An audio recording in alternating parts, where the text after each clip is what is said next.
fait, t'as une position d'athée. C'est un truc de fou. C'est un truc de malade. C'est un truc de... Mais j'ai jamais vu ça. Sérieux, j'ai jamais vu ça. Et le pire dans tout ça, c'est que t'en démords pas. C'est ça le pire. Et tu prends quand même ton auditoire pour des bébêtes, quand même. Parce que tu t'appuies sur les rabbins. Ok. Mais apparemment, d'après ce que j'ai entendu, hein, parce que moi je ne suis pas à tes posts, etc. C'est les gens qui viennent me voir qui me racontent tout. Bon. Tu avais fait un live et il y a une personne qui t'a posé la question, mais à un moment donné, le rabbin Twitou a dit que l'islam était le balai d'Israël. Et toi, tu dis, tu lis la question, enfin, tu lis ce commentaire-là, et tu réponds, oh, je ne sais pas dans quel contexte ça a été dit, ça. C'est une blague ou quoi? C'est une blague.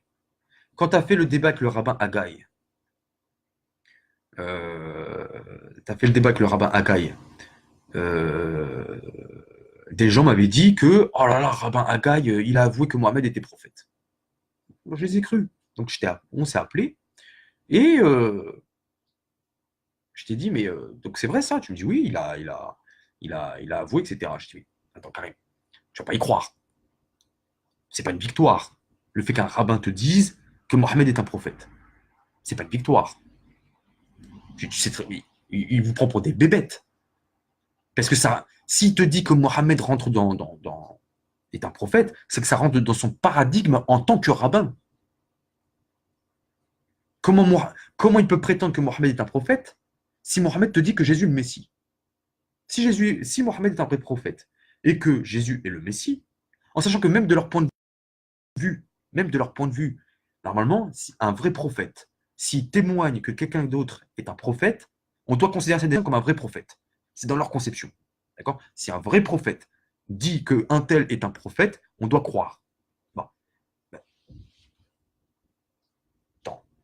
Il te dit que c'est un vrai prophète, mais il ne reconnaît pas Jésus comme le Messie. Il n'y a pas un problème là? Je dis, c'est que ça rentre dans leur vision eschatologique de Ismaël et Ésaü, où Ismaël est utilisé, instrumentalisé pour les intérêts d'Israël. C'est dans leur eschatologie. Tu m'as répondu quoi? Oui, je sais. Oui, je sais. Donc quand tu réponds à ton auditoire, oh, je ne sais pas dans quel contexte ça a été dit, tu te payes leur tête. Honnêtement, tu te payes leur tête.